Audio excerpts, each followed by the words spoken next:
우리는 지금 요셉의 생애에 대해서 보고 있죠. 요셉. 여러분 어떻게 생각하십니까? 요셉의 생애. 요셉은 이제 굉장히 다른 사람이 됐죠. 굉장히 높은 사람이 되었습니다. 애굽에서 굉장히 높은 자리에 올랐죠.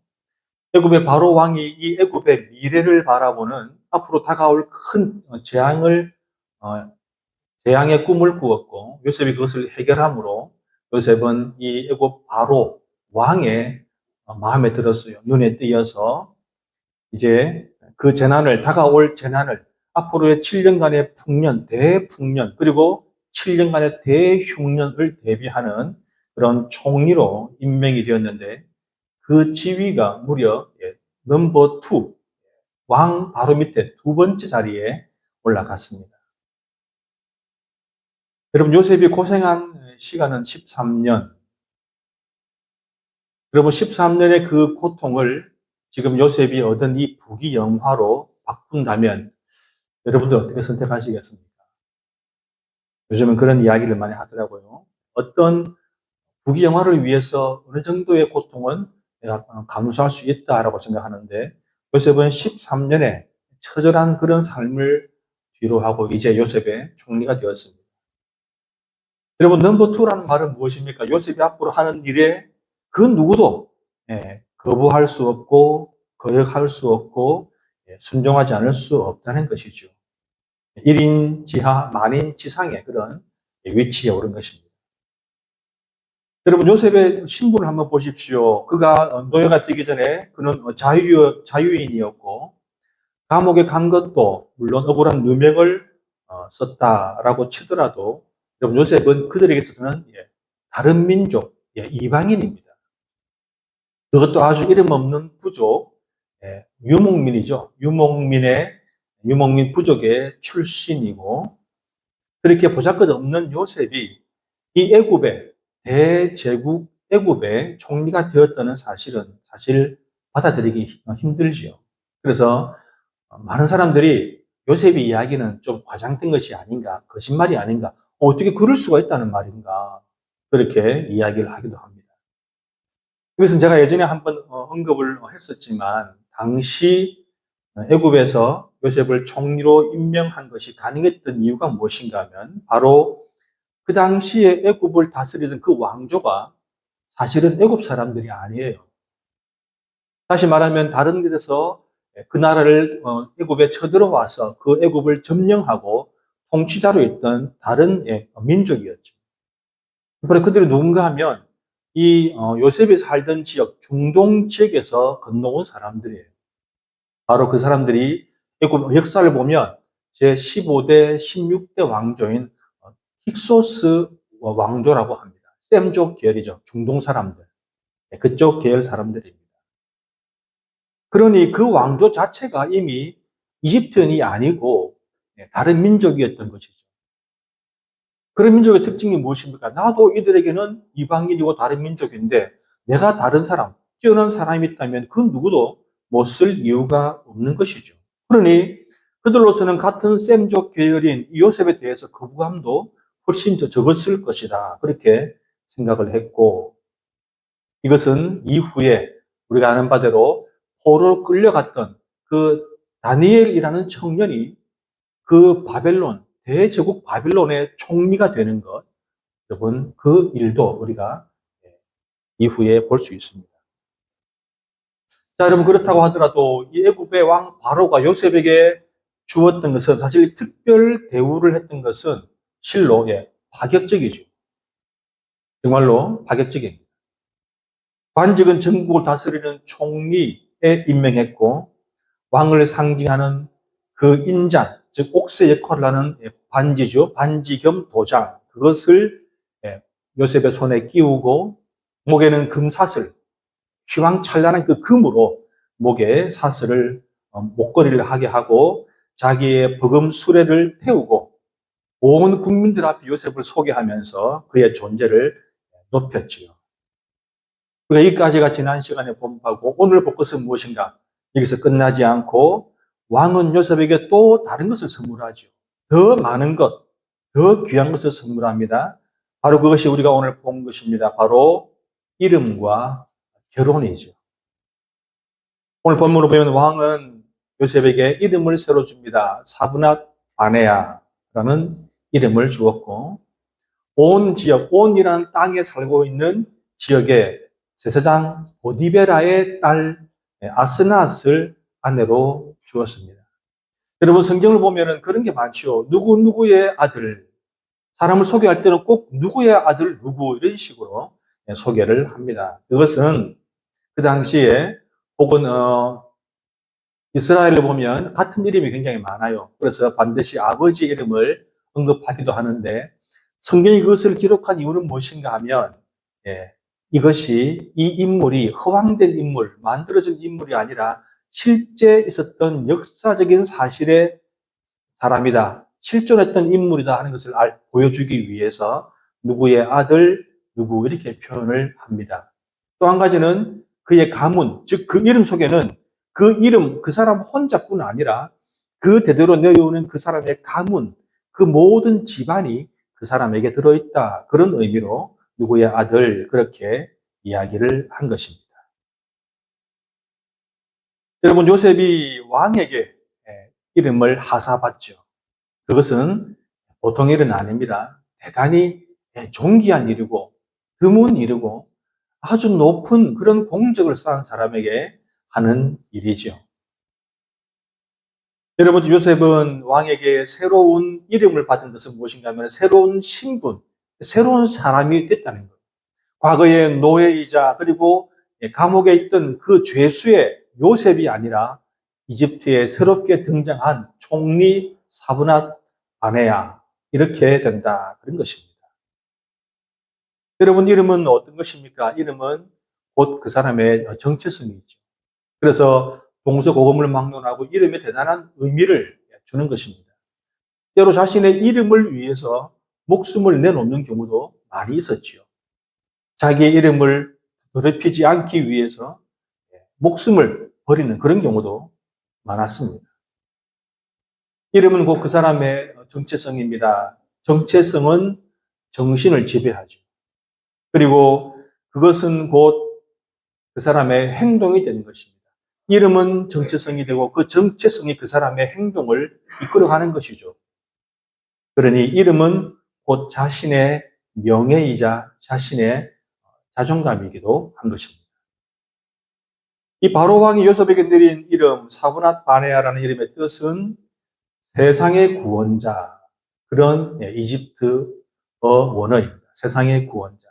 또는 사브낫 바네아라는 뜻이, 이 사브낫이라는 말은 신이 말씀하신다. 그리고 뒤에 나오는 이 바네아라는 말은 그가 살리신다. 그러니까 신이 말씀하셔서 그가 살린다. 즉 요셉은 그 꿈의 해몽을 하나님으로부터 받아서 그가 이제 애굽을 살릴 것이다. 그런 의미로 사브낫 바네아라고 이름을 준 것입니다. 그러니까 다시 말하면 하나님의 그 해석, 하나님이 주신 그 능력으로 해석을 함으로써 사람들의 생명을 살릴 것이다. 그런 말이죠. 자, 또 한 가지 이름을 준 것 외에 또 무엇이다고요? 결혼. 요셉은 왕이 정해준 대로 제사장 보디베라의 딸과 결혼을 한 것이죠. 여러분, 그 당시에 이 제사장은요, 이집트 사회에서, 애굽 사회에서 왕과 왕족들 그 다음 단계의 신분이었어요. 아주 높은 사람이죠. 그 귀족입니다. 귀족들 중에서도 아주 높은 사람이에요.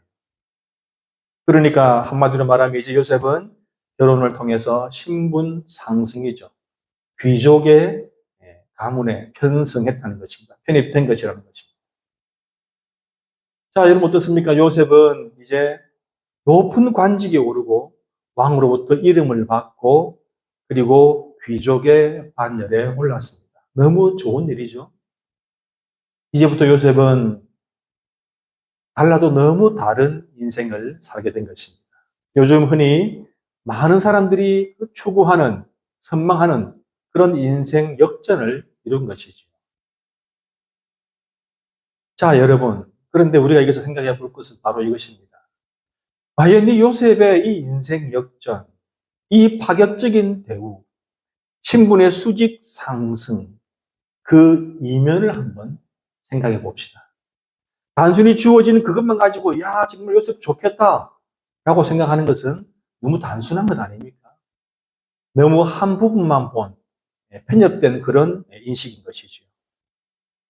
혹시 여러분들은 그런 의문을 안 가져보셨습니까? 애굽의 그 수많은 사람들, 그 높은 관직들, 귀족들이 있는데 왜 하필이면 제사장 가문의 여식과 결혼을 시켰을까? 그 당시 애굽은 여러 가지 다신교의 사회였습니다. 우리가 나중에 400년 후에 출애굽할 당시에 여러 가지 그 애굽에 시행된 그 재앙들 아니습니까? 우리가 뭐 개구리, 이 파리 등등 있는데, 그 당시에는 이 이집트에는 그런 개구리 신도 있었고, 파리 신도 있고, 이를 섬기는 그런 것도 있었습니다. 그러니까 굉장한 다신교, 물론 그들이 가장 선호하는 신은 라라는 태양 신이지만 그 외에도 수많은 신을 섬겼어요. 그렇다면 이 제사장 보디베라는 어떤 신을 섬겼는지는 모르지만 아무튼 그 이집트 내에서는 다른 우상을, 우리로 말하면 우상을 섬기는 그런 사람이었습니다. 자, 그렇다면 왜 왕은 하필이면 제사장 가문에 요셉을 장가들게 했을까요? 우리가 그것을 한번 생각해 봐야 되겠죠. 여러분, 애굽의 왕 바로는 요셉이 어떤 사람인가? 요셉은 신앙이 있는 사람이구나. 이 사람은 하나님을 섬기는 사람이구나. 그렇다면 이 사람의 신앙, 이 사람이 믿는 하나님, 그 하나님보다 더 가까이 있고 현실적인 그런 신을 섬기게 하는 것. 바로 그것이 애굽 왕의 목적이었죠. 여러분, 애굽 왕은 이 결혼을 통해서 요셉의 정체성인 하나님을 믿는 하나님 신앙, 여호와 신앙에서 이제 어디로 애굽의 신을 섬기는 그 신앙으로 넘어오기를 원했던 것입니다. 그래서 애굽 사회에 동화되고 애굽인이 되기를 바랐겠죠. 여러분, 이 요셉은 이제 그런 상황에 직면하게 된 것입니다. 귀족의 판결에 들어가면서 기뻐하기 이전에 그는 이제 새로운 신앙의 도전을 받게 된 것이죠. 여러분, 이제 요셉이 이 보디베라의 가문에 들어가서 애굽의 귀족이 되고 부귀 영화를 누리고 거기서 애굽에 동화되어서 애굽인이 되고 사구나 바네아가 된다면 그의 영광은 앞으로 계속 될 것입니다. 거기서 애굽의 신을 섬기고 여호와 하나님을 잊어버린다면 그는 지속적으로 출세 가도를 달리고 그리고 사는데 아무 지장이 없는 그런 영화로운 삶을 살 수 있겠죠. 그 들에서 그 먼지를 마셔가면서 그 양을 치던 그 유목민에서 이제 애굽의 총리 귀족이 될 수 있는 것입니다. 성도 여러분 어떻습니까? 요셉이 받았던 그 이름, 그 화려함, 그리고 그 귀족의 가문에 들어가는 조건, 거기에 따라오는 청구서가 바로 그것이지요. 여러분, 세상에는 모든 것이 반대급부라는 게 있습니다. 무엇을 하면 무엇은 놓아야 됩니다. 이것도 하고 저것도 하면 좋겠지만 그런 경우는 잘 없죠. 무엇인가를 추구하면 무엇인가는 포기해야 합니다. 대가라는 게 있죠. 청구서가 날아옵니다. 여러분, 그렇다면 요셉의 이 출세 가도가 마냥 좋기만 한 것입니까? 그렇습니다. 사람들은 부를 쫓고 명예를 쫓고 권력을 쫓고 힘을 쫓지만 여러분, 부자가 되는 것이 과연 좋은 것인가? 유명인이 되는 것이 좋은 것인가? 여러분, 우리가 아는 바대로 일반 사람들에 비해서 유명한 연예인들의 자살률이 굉장히 높습니다. 그래서 다 알고 계시죠. 좀 잊을만 하면 그런 사건이 발생합니다. 우리가 잘 아는 아주 유명인도 있지만 우리가 잘 모르는 그런 사람들도 자살률이 굉장히 높아요. 여러분, 그들이 왜 자살한다 생각하십니까? 아마 그들에게 돈은 더 이상 문제가 아닐 거예요. 굉장히 돈을 많이 버니까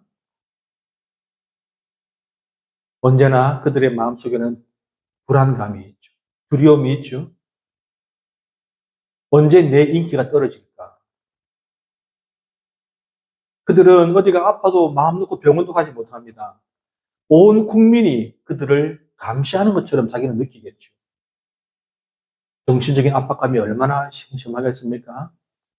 길을 걸어가도 무엇 하나 내가 국민들의 눈에 벗어나는 행동을 할까 스스로 얼마나 조심스러울까요? 그렇죠. 그들은 돈과 명예를 얻는 대신에 자유를 잃어버린 것입니다. 여러분, 그렇습니다. 세상은 다 그런 반대의 급부가 따라오는 것이지요. 요셉의 성공, 성공이라면 성공이겠죠. 그 성공 뒤에 따라오는 것. 이제 요셉은 시험대에 오른 것이죠. 네 이름을 요셉이 아니라 사브낫 바네아라 부르겠다. 그 시점부터 이제 요셉은 시험대에 오른 것입니다. 나는 요셉인가? 사브낫 바네아인가? 탐욕의 삶은, 명예를 쫓는 삶은, 부를 쫓는 삶은 반드시 무엇인가 그 대가를 지불해야 합니다. 그래서 마태복음에 보면은 우리 주님께서 그렇게 말씀하시죠. 너희가 두 주인을 섬기지 못할 것이다. 너희가 하나님과 재물, 이 두 개를 동시에 섬기지 못한다. 그리고 디모데 전서에서는 그렇게 말합니다. 돈을 사랑함이 일만하게 뿌리다. 여러분, 돈, 재물은요, 섬기게 되고 사랑하게 되는 것이죠. 돈을 추구하다 보면, 부를 추구하다 보면 어느새 돈을 사랑하고 돈을 섬기게 되는 것입니다. 섬긴다는 말은 내가 돈의 종이 되는 것이죠. 성경은 그것을 경고하고 있는 것입니다. 여러분, 열심히 일해서 돈 버는 것, 그것은 나쁜 것이 아니죠. 좋은 겁니다. 여러분, 우리 사회는 너무 부자들에 대해서 이게 죄악시하는 그런 경향이 있는데요. 여러분, 그러지 말아야 합니다. 정당하게 일해서 돈을 번 부자들은 우리가 존중해 줘야 되죠. 인정해 줘야 됩니다. 좋은 거예요. 그러나 그 돈을 사랑하고 섬기는 것은 틀렸다는 것입니다. 잘못됐다는 것이죠. 여러분, 또한 성경은 명예와 권력에 대해서도 경고하고 있습니다. 명예와 권력, 그 역시 나쁜 것이 아닙니다. 그렇지만 거기에 심취하고 그것만 쫓아가는 삶, 그것이 내 인생 최대의 목표가 되는 것, 여러분, 그것은 우리가 주의해야 되죠. 정말로 이 국가를 위해서, 사람들을 위해서, 백성을 위해서 뭔가 해보기 위해서 그렇게 하는 것과 오로지 무슨 국회의원이나 무엇이 인생의 목표가 되어서 죽도록 그것만 추구하는 그런 삶은 다른 것입니다. 그럼 우리는 그 역사에서 그리고 우리의 현실에서 많은 교훈을 얻었죠. 여러분, 권력은 무서운 거예요. 권력은 잔인한 것입니다. 요즘 한참 인기 있던 영화 왕과 사는 그것도 보면은 자기 조카 단종을 좀 죽여야죠. 죽이는 게 맞습니다. 그 역사적으로는 그게 맞아요. 그러면 단종은 뭘 잘못했는가? 수양대군을 죽였어야죠. 여러분, 그것이 정치예요. 아니면 그 아버지 문종이 수양대군하고 안평대군을 그냥 다 날려버려야 자기 자식이 편안하게 왕을 할 수 있는 겁니다. 여러분, 권력이란 그런 거예요. 권력은 부모도 형제도 없죠. 그러나 결국 내가 휘두른 그 칼이 결국은 자기를 해야 할 수도 있다는 것. 여러분, 그것이 또한 권력이기도 합니다. 그런데 많은 사람들이 거기에 오르지 못해서 난립니다. 모두가 높은 자리, 모두가 우러러보는 영광을 받는 그런 자리에 오르고 싶어 합니다. 그런데 성경은 뭐라고 말하는지 아십니까? 사람의 영광을 바라지 마라. 다시 말하면 네가 높아지려고, 네가 영광을 받는 자리에 올라가려고 노력하지 마라. 그것이 네 인생의 목표가 아니다. 그 대신 하나님의 영광을 바라고 살아. 하나님께 영광을 올리는 자세로 삶을 살아라. 그러면 하나님이 너를 높일 것이다. 여러분 그렇습니다. 내가 높아지려고 내가 영광을 얻기 위해서 열심히 노력하는 사람은 결국 실패하겠지만 하나님의 영광을 위해서 사는 사람은 하나님이 그를 높여주시는 것이기 때문에 성도 여러분 이렇게 애굽의 높은 자리에 올라간 총리가 된 그리고 많은 좋은 것을 가지고 있는 이제 요셉. 오늘 우리 이 시대에도 이 시대에 우리들도 그런 유혹을 받고 있죠. 여러분 이 시대는요. 우리 그리스도인들의 이름을 드러내기가 어려운 그런 시대가 되었습니다. 과거에는 교회 다닙니다. 나는 그리스도인입니다 하면 저 사람은 좀 더 괜찮은 사람이겠구니 이렇게 인정해주는 분위기인데 지금은 아니죠. 지금 이 시대는 우리를 요셉으로 살지 못하게 하고 사분합 바네아로 바꾸게 합니다. 이름을 숨기게 해요. 성도 여러분, 지금 이 시대는 어떤 시대입니까? 신분 상승의 유혹을 받지요. 다른 세상으로 편입을 유혹합니다. 어떤 사람은 뭘 해서 돈을 얼마를 벌었다더라. 뭘 해서 인생 역전을 이뤘다더라.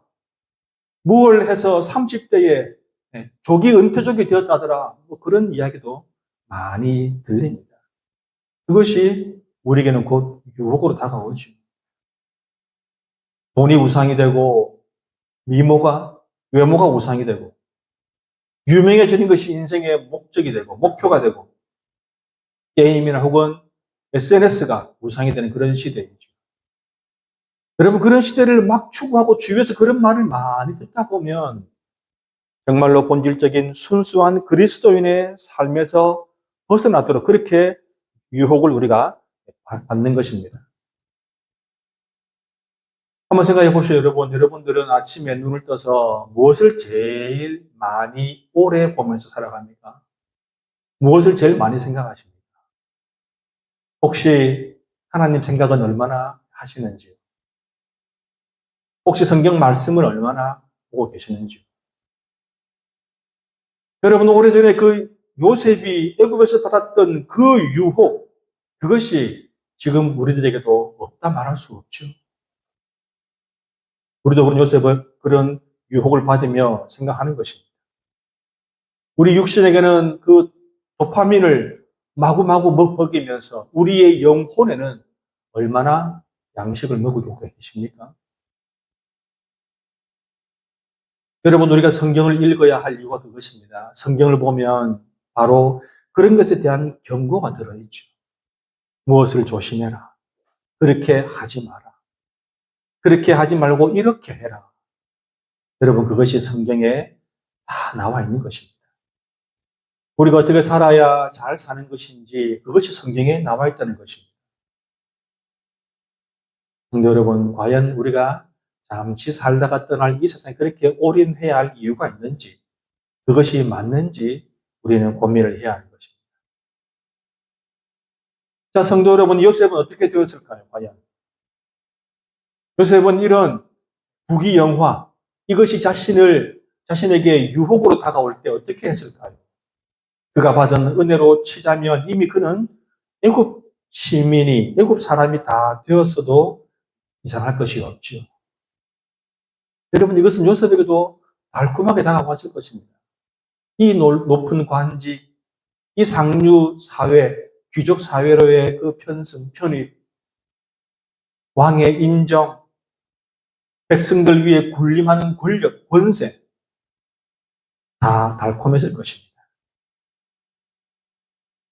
여러분, 요셉의 결혼은 그에게 어떤 영향을 주었을까요? 저도 당시에 이 부분을 보면서 과거에 마음에 하나 걸렸던 게 있었어요.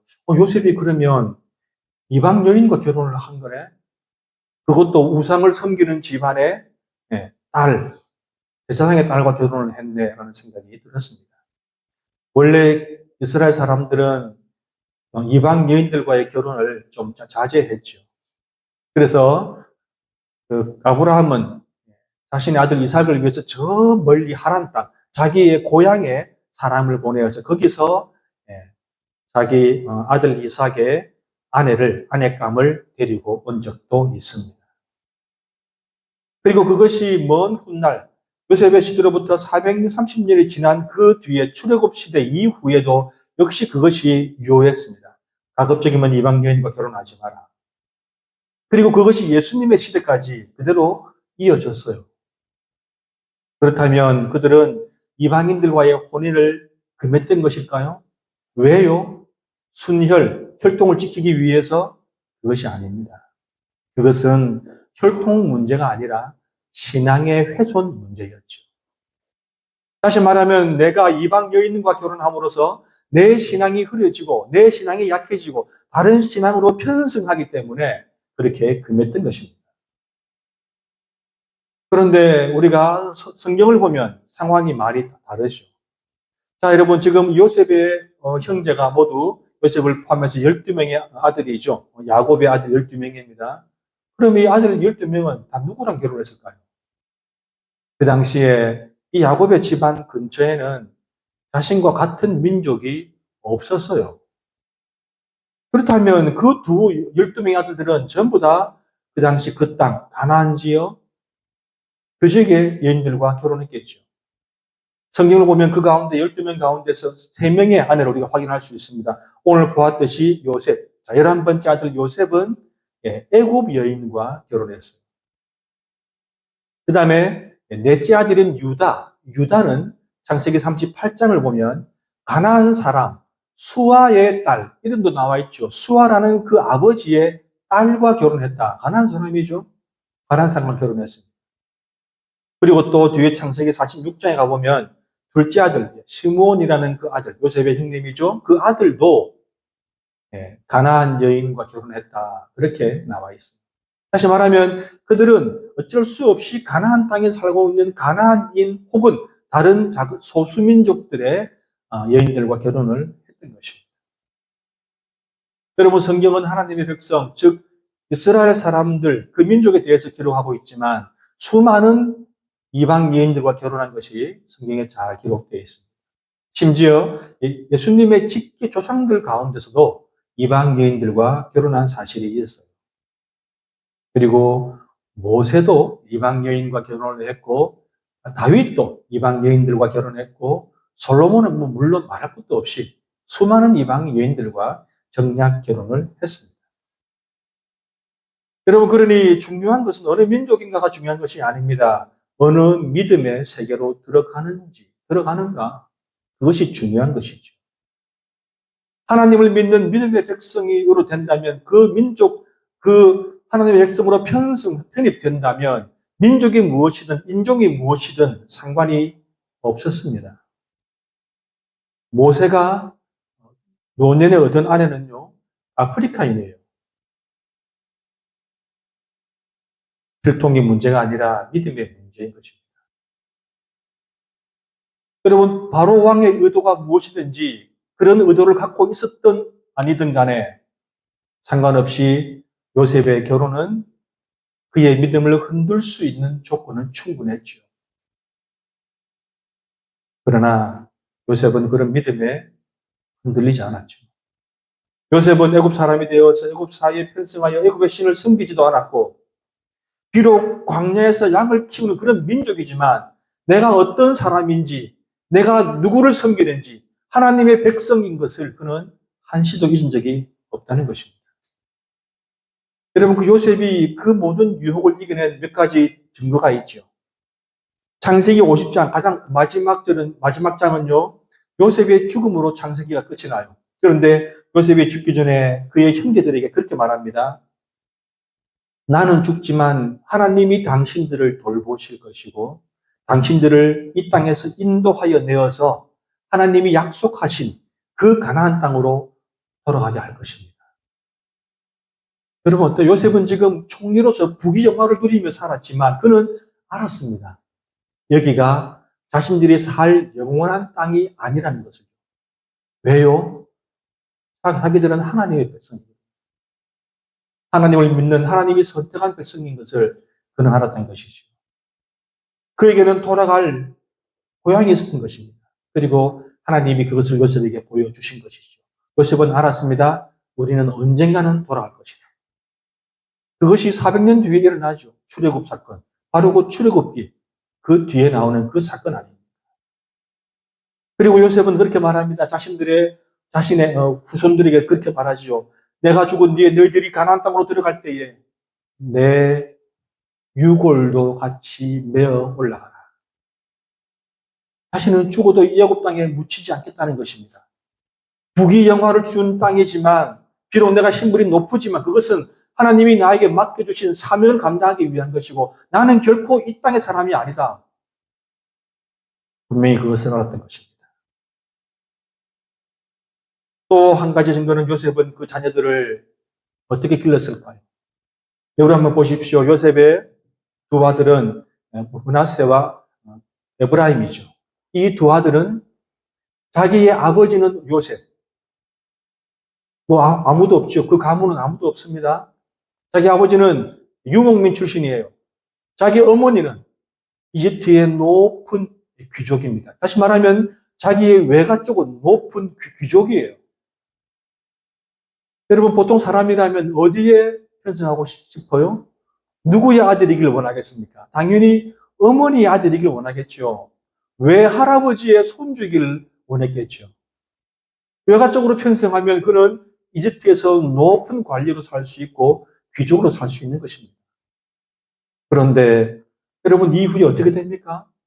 이 므낫세와 에브라임은 그 이스라엘의 12지파 가운데 2지파를 이룹니다. 다시 말하면 외가 쪽으로 가지 않고 친가 쪽으로 갔다는 거죠.